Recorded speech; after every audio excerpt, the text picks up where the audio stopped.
Tēnā koutou katoa. Ko Andrew Doubleday. Welcome to this little homily based on the lectionary gospel reading for Sunday the 13th of February 2022. And it's Luke chapter 6 verses 17 through to 26. Jesus came down with them and stood on a level place, with a great crowd of his disciples and a great multitude of people from all Judea, Jerusalem and the coasts of Tyre and Sidon. They'd come to hear him and to be healed of all their diseases. And those who were troubled with unclean spirits were cured. And all in the crowd were trying to touch him, for power came out from him and healed all of them. Then he looked up at his disciples and said, "Blessed are you who are poor, for yours is the kingdom of God. Blessed are you who are hungry now, for you will be filled. Blessed are you who weep now, for you will laugh.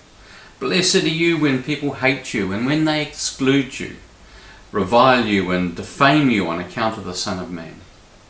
Rejoice in that day and leap for joy, for surely your reward is great in heaven, for that is what their ancestors did to the prophets. But woe to you who are rich, for you have received your consolation. Woe to you who are full now, for you will be hungry. Woe to you who are laughing now, for you will weep and mourn. Woe to you when all speak well of you, for that is what their ancestors did to the false prophets." Wow. There's a lot in here, isn't there? In this account in Luke's Gospel, Jesus has just appointed the 12 apostles, as distinct from the much greater body of disciples. It seems at this point that he has a lot of disciples. And we're discovering here that the chronology seems to be different from Matthew's Gospel. In Matthew's Gospel, this thing that we know of the Sermon on the Mount, which it sounds like we have a version of here in Luke's Gospel, is much earlier.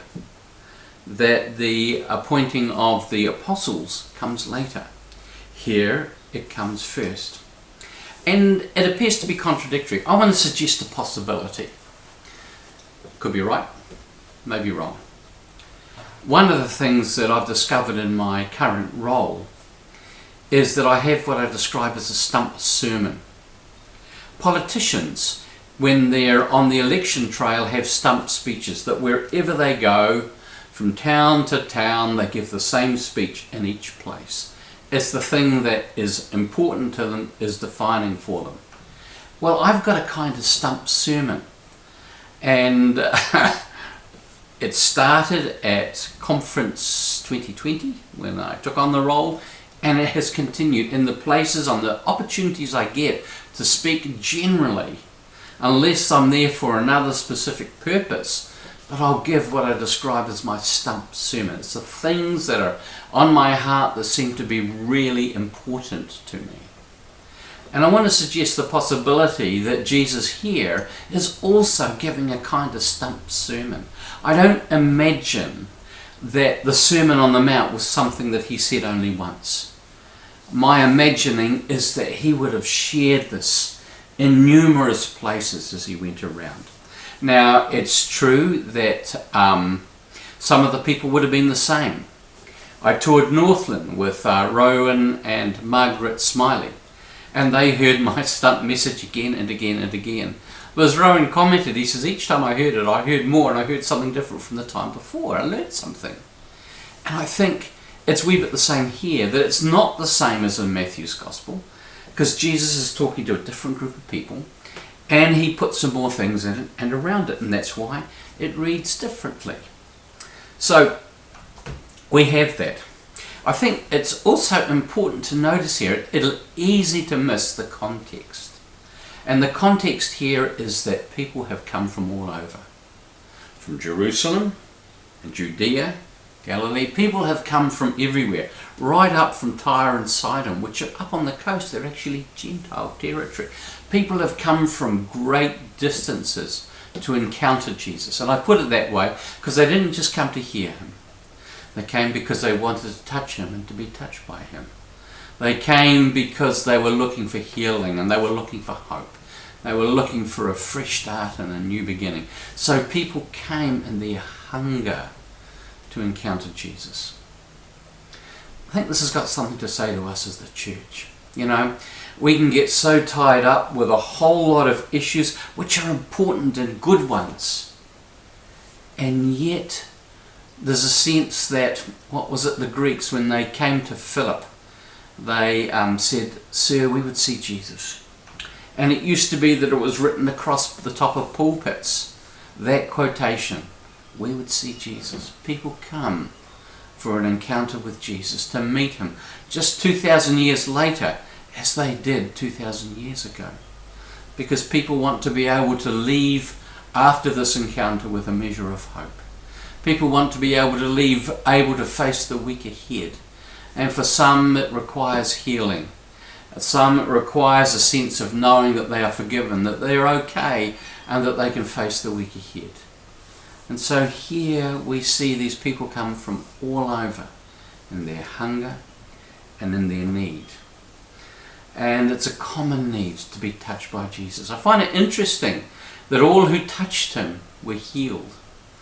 All who needed deliverance were delivered.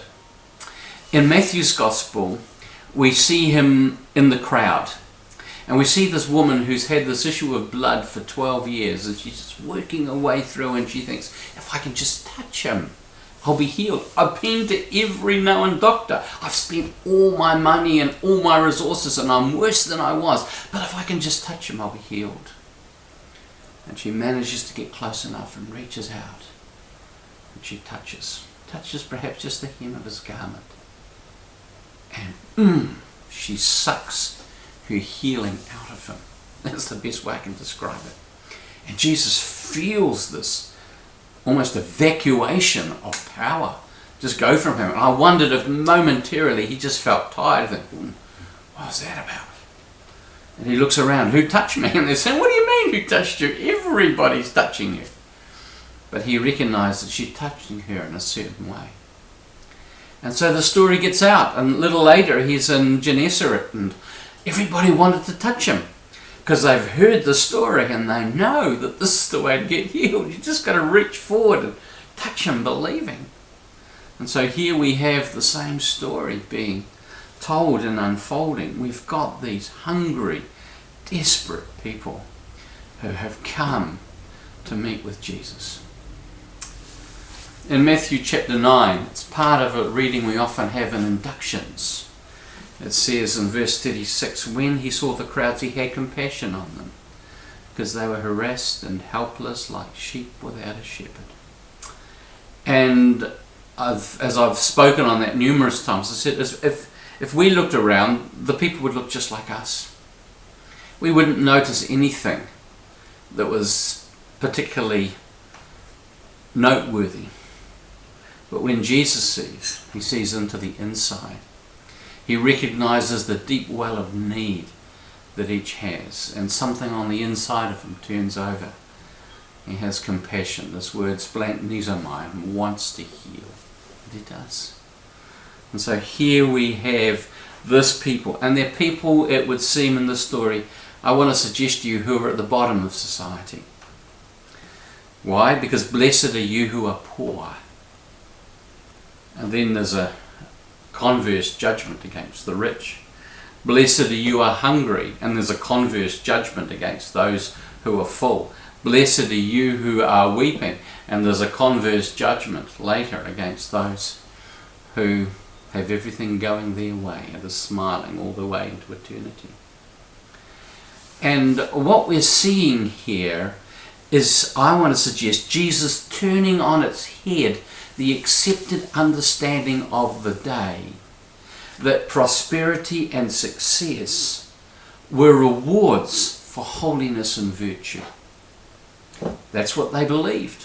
You see it clearly coming through with the story of the rich young ruler who wants to be perfect. And Jesus says, well, if you want to be perfect, what you need to do is sell everything you have, give it to the poor, then come and follow me. And the man's stunned. He can't do that. And Jesus says to his disciples, see how difficult it is for a rich person to enter the kingdom. And they said, what? What? If rich people can't enter, what about the rest of us? What hope do we have? Implicit in this is this idea that rich people, that successful people, that people who have everything going their way are being blessed by God because they're particularly holy and virtuous. And Jesus says, nonsense. It's got nothing to do with it. That's complete rubbish. And that's what he's saying here.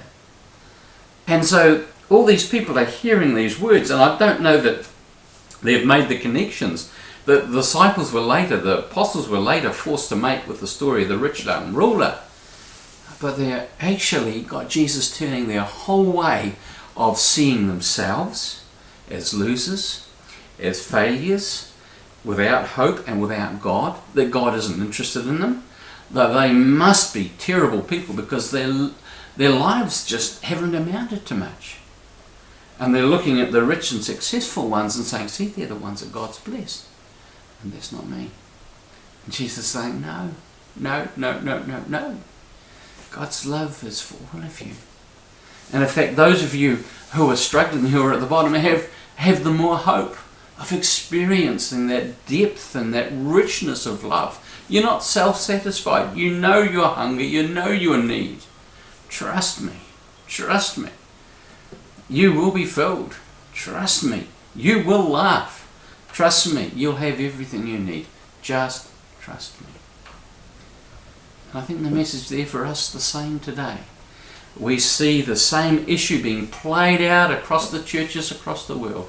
This prevalence of prosperity teaching, which has this kind of name it and claim it kind of gospel that if you're following the Lord, then everything's going to go swimmingly for you. Just make sure you give me lots of money and the Lord will bless you. He'll give you back so much more than you've donated to me. I'm serious, I'm not joking. I mean, here's Jesus offering this completely turned on its head way of seeing. And so these people are healed, they're restored, and they go away to their homes with a renewed sense of hope, a renewed sense of value, a renewed sense of knowing that just because their circumstances might not be great does not mean that God has abandoned them, does not mean that God is punishing them, does not mean that God doesn't love them, because that is not the case. That is not the case. It's not the case for you. It's not the case for me. God's purposes for all of us are ultimately good. God's desire for all of us, as we see again in that favourite verse of mine, John 10:10, where Jesus says, I've come that you might have life and experience it in its fullness. Doesn't mean that everything's going to go your way. It doesn't mean that it's going to be easy. It doesn't mean that there aren't going to be times of struggle. But in the middle of it, you have this opportunity of knowing a profound sense of being accompanied, of being loved, of being serene and secure, because I'm with you. Sounds like a good deal, eh? God bless you.